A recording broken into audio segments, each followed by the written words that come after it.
Aristotle spent the majority of his formative and most productive years in Athens, the intellectual heart of the Greek world, yet his existence in the city was defined by a peculiar and enduring legal and social marginality. He was a metic, a foreign resident without the rights or privileges of full citizenship. In classical Athens, citizenship was a fiercely guarded status, available only to those whose parents were Athenian. Citizenship conferred not only political rights, such as voting and participation in the assembly, but also legal protections, economic privileges, and religious duties. Metics, no matter how long they lived in the city, no matter how influential their contributions, remained outsiders, bound to a framework of restrictions that defined their lives in subtle and overt ways. Aristotle, born in the northern Greek city of Stagira, was irrevocably part of this class. He could lecture, teach, write, and philosophize, yet he could never fully belong to the polis that hosted him.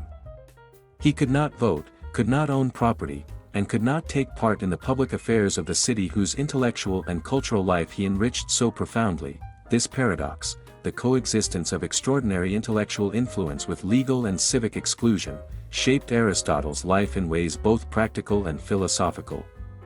Athens was enriched immeasurably by his presence. He lectured in its schools, trained the most prominent minds of his age, and ultimately established the Lyceum, an institution that would rival any center of learning in antiquity. And yet, in the eyes of the law, he existed on the margins. To rent space for his lectures or to maintain a home, Aristotle depended on the goodwill of citizens whose rights he did not share. The city, for all its intellectual vibrancy and democratic ideals, provided the framework for his work while simultaneously denying him formal participation in the very civic and social structures that made Athens the center of Greek life. Being a metic carried practical consequences that extended beyond legalities. Aristotle could not hold land, which meant that every building he occupied, every lecture hall he used, was technically temporary, contingent, and reliant on the cooperation of those who held rights denied to him. Yet this precariousness did not inhibit his activity. It may have sharpened his understanding of political and legal systems, of inclusion and exclusion, and of the structures that allow societies to function or fracture. While Plato theorized ideal states governed by philosopher kings, Aristotle was acutely aware that law, custom, and civic organization operated in the concrete realm of human institutions, and that exclusion from these structures could define the lives of individuals in ways that theoretical models could never fully capture. His analyses of constitutions, civic laws, and political practices reflect an acute sensitivity to the lived realities of political marginalization, an understanding perhaps deepened by his own status as a permanent outsider. Even the Lyceum, one of the most ambitious educational enterprises of the ancient world, was built within the constraints of Aristotle's legal limitations. The Lyceum was not a private estate, it was a public gymnasium that Aristotle obtained permission to use. Its establishment relied entirely on relationships with influential Athenian citizens rather than legal entitlement. Within this institution, however, Aristotle cultivated a vibrant intellectual community. Students walked beside him as he lectured, inspiring the term peripatetic school, and scholars collaborated on research projects spanning zoology, botany, ethics, political theory, and natural philosophy. The Lyceum became a laboratory for observation and reflection, a place where Aristotle's empirical and methodical approach to knowledge could flourish, yet the entire enterprise rested on fragile foundations, dependent on the goodwill of a city whose laws formally excluded him. The vulnerability inherent in Aristotle's position became tragically clear late in his life. After the death of Alexander the Great, anti-Macedonian sentiments surged in Athens. Aristotle, closely associated with the Macedonian court through his tutelage of Alexander, suddenly found himself a target. Accusations of impiety, often used as a political tool against inconvenient intellectuals, were levied against him. Deprived of the protections that citizenship would have conferred, he faced genuine risk.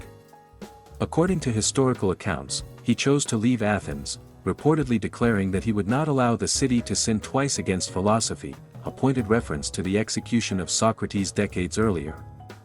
Without citizenship, he had no legal recourse. Exile became the only viable option. He retreated to Chalcis in Euboea, where he spent his final year and died shortly thereafter, Aristotle's experience in Athens illuminates one of the starkest contradictions of the classical world, a city celebrated for the freedom of thought, debate, and intellectual achievement relied heavily on the contributions of people who were never permitted to fully participate in civic life. The man whose works would shape logic, science, politics, and philosophy for more than 2 millennia was, in legal and civic terms, forever a stranger in the city that benefited most from his mind. Yet this exclusion did not diminish his intellectual output or the impact of his work. If anything, it underscores the resilience of ideas and the power of thought to transcend the social and legal constraints of their environment. Aristotle operated in a space that was simultaneously marginal and central, denied legal belonging yet positioned at the very heart of intellectual life. Moreover, Aristotle's marginality may have contributed to the particular sharpness of his insight into human institutions. He understood, intimately, the ways in which law, custom, and social privilege shape access to power and opportunity. His empirical approach to politics, collecting constitutions from across the Greek world, analyzing practical governance, evaluating laws based on their efficacy rather than idealized theory, reflects not only his methodical mind but also the lived experience of being outside formal authority. He could observe the workings of society with the clarity of someone who was both deeply involved and necessarily detached, his perspective informed by both proximity and exclusion. Aristotle's life in Athens also highlights the complex interplay between personal circumstance and intellectual innovation. His status as a metic imposed limitations, yet these same limitations may have nurtured the independence of thought for which he became renowned. Cut off from political participation and barred from property rights, he turned his attention to the investigation of nature, society, and human reasoning itself. In his philosophical inquiries, Aristotle sought universality, but he grounded his understanding in careful observation of the particulars of life, both human and non-human. His legal marginality became, perhaps paradoxically, a catalyst for the extraordinary breadth and depth of his scholarship. Ultimately, the story of Aristotle in Athens is a story of intellectual triumph over structural exclusion. It demonstrates that legal and social boundaries, while constraining, cannot contain the power of an exceptional mind. The city that denied him citizenship simultaneously provided him the arena in which to teach, to study, and to create works that would influence countless generations. Aristotle's experience embodies a tension that resonates across time, that the authority of thought and the authority of law are not always congruent, and that the most profound contributions to human civilization can come from those who exist outside the formal privileges of the society in which they live.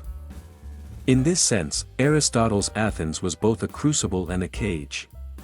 It provided intellectual resources, access to students, and the cultural environment necessary for the flourishing of genius, yet it simultaneously imposed restrictions that could have undermined his work and placed him in danger. The fragility and contingency of his position did not impede the growth of his ideas, rather, it may have sharpened them, creating a thinker acutely aware of both the possibilities and limitations inherent in human society.